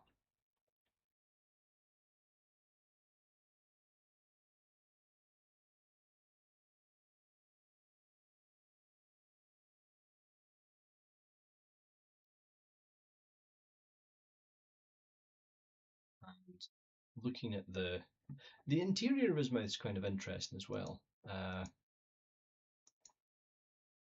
because all of his teeth they don't really sit in a gum line as of sorts. They kind of sit along the edge of the mouth here, so we're actually going to have to inflate the inside of the mouth a bit more here. So that's what I'm going to do. I'm going to start bringing this together, and we may even need to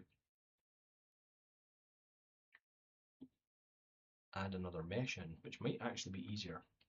So what we'll do is we'll go into our insert mesh brush, if I can find it. Primitives, there we go. I'm going to grab a Q cube. Here we go. This is one of the little bugs in the current version of Zbrush. You cannot always grab an insert mesh brush, which is kind of frustrating, I'm not going to lie. There we go. No, it's a half cube. There we go. See, there we go. It's just frozen. Not. It's really quite annoying that so many things that are just basic uh, functions keep crashing like that. It can't be helped. I mean, it will get fixed, but it's no less frustrating when that happens. So what I'm going to have to do here is I'm going to take one of the cubes that I made earlier, bring that in, bring it out of the folder, and I'll put that into the mesh.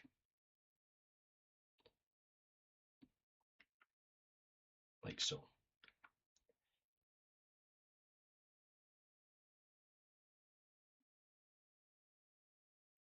How are we doing? Okay, we're almost at our 2 hour mark, folks. So we are probably going to have to start winding down. And let all you lovely people get away to the rest of your evening.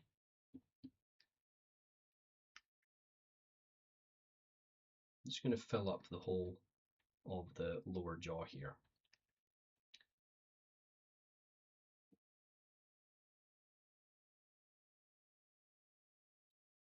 Yeah, he's not got a very the actual mouth is very shallow. The interior, it's almost completely flat across the surface. So yeah, all right. So now that that's in there, I'm going to merge it down, and I'm just going to delete the lower subdivs, merge it down, and hit OK. There we go. Now we can. What should we do? Let's do a Z-remesh here. Not a Z-remesh, a Dynamesh. So we'll grab that and just increase that a little bit and see how that does. Perfect. Could not be happier with the way that went.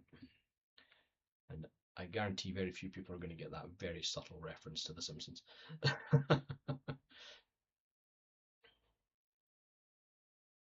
If anyone's curious, it's the episode where Homer becomes Mayor Quimby's bodyguard. It's an old episode, if anyone's curious. Right, and I'm just now going to take my inflate brush and just inflate along that shape there. And while I have the mouth open like this, I'm going to flatten down this part here because this is going to make up the rest of the interior of the mouth,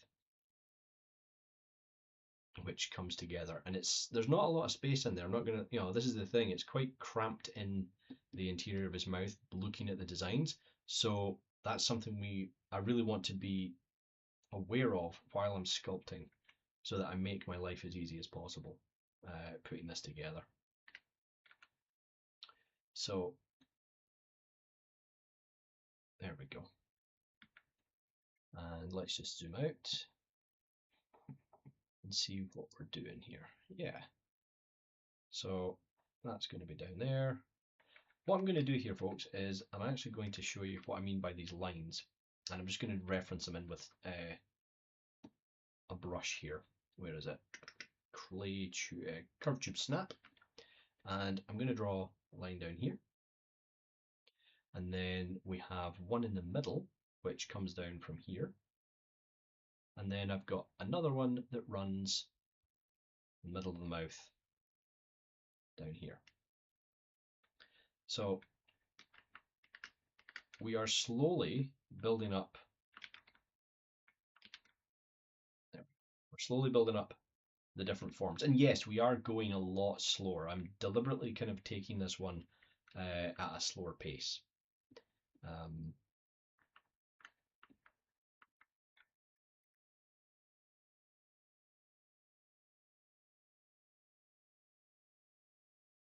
Let's just go into T-pose mesh and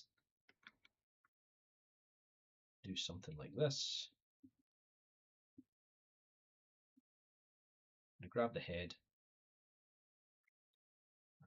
and rotate it, but I'm going to use my trusty transpose line. There we go.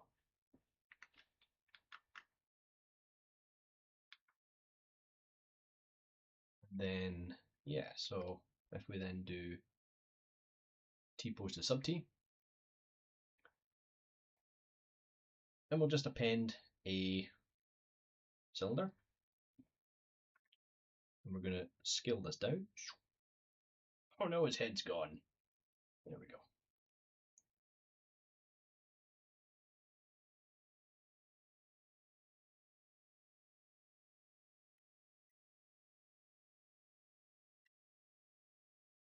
Yeah, so we need to turn this into Dynamesh, and then we're going to take something like where is it? I can never remember where it's the gouge. There used to be a brush called gouge. Haven't used it in a long time though. Where is it? Is it still there? G. Let's see. It's not. Oh, that's disappointing. All right, weird. In that case, we will use.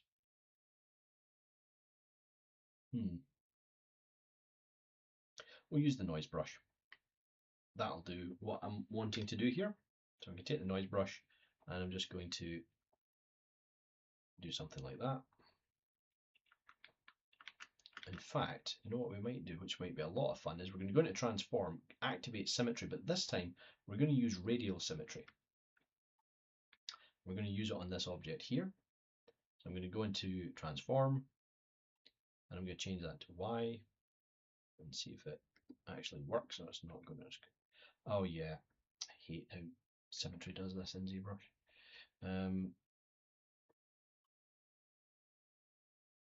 Radial. Yeah, there we go. So I need to turn local on because I'm not right in the middle of the world. So if you're ever using something like radial symmetry, let me show you what I did there. You turn it on and all of a sudden the radial points they're essentially going to circulate around the. I hope I haven't given you any trouble asking questions or bored you. No, not at all, not at all. I just can't answer all the questions. There was a scene in the movie car itself, pick broken pieces, parts, repairing dent. Oh, now I understand what your previous question meant. I will answer that in a second. So if you have your radial points and they're not kind of around the object that you want to work on, it's because everything is set to world by default. So it's going to go around the center of ZBrush's world rather than the object. So that's why you have to turn on local symmetry and you will now be able to work on the model with local symmetry. So if I just do that, I'm going to do some kind of stuff like this, like that. Then if I take my gizmo, delete the lower subdivs first, taper it, and taper this out at the end here, maybe taper it in a little bit, just kind of do something like that. Dynamesh it, and let's just make it blue for the fun of it. And we can kind of get an idea of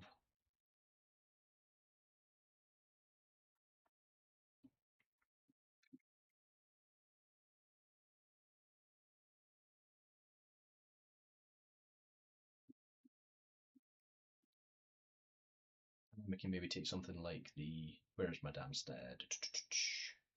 Where is it? Snake hook. That's what we want. We want the snake hook brush if I can find it. There it is. Yep. Okay.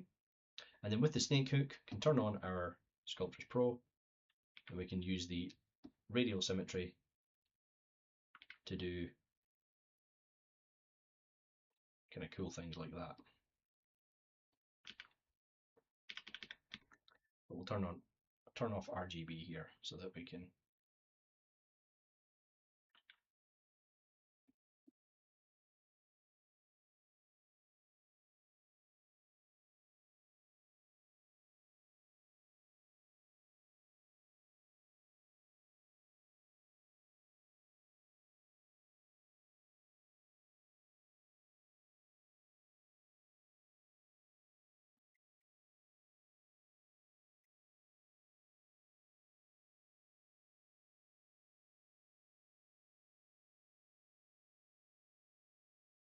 just as an example, folks.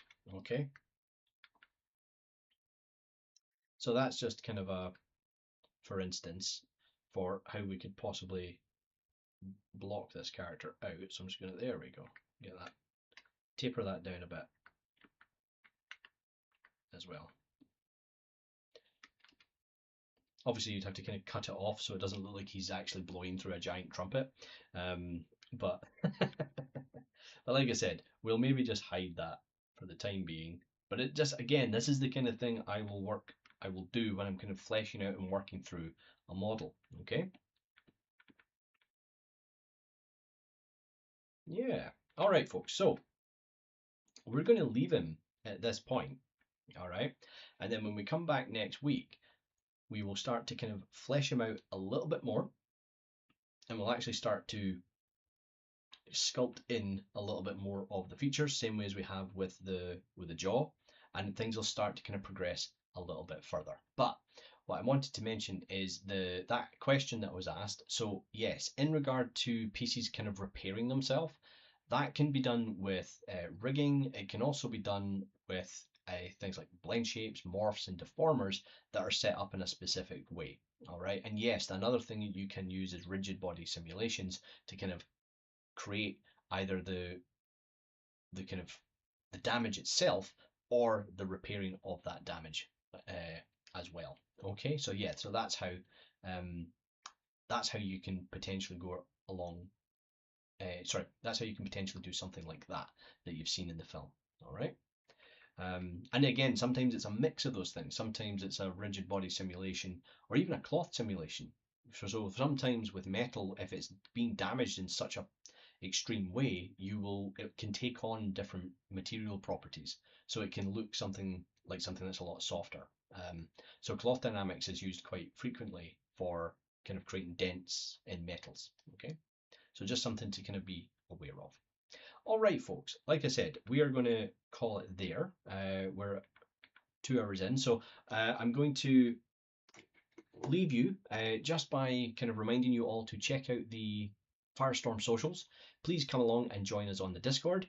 And yeah, I hope to see you all next week, where we'll be continuing with Godzilla, probably for next week and maybe even a third week. Depends. Okay. If possible, we might try and stream a bit longer next week if I've got the time. But until then, I hope you all enjoy the rest of your week. And no problem, Stan. No problem. I'm not sure I would call it amazing, but I appreciate that.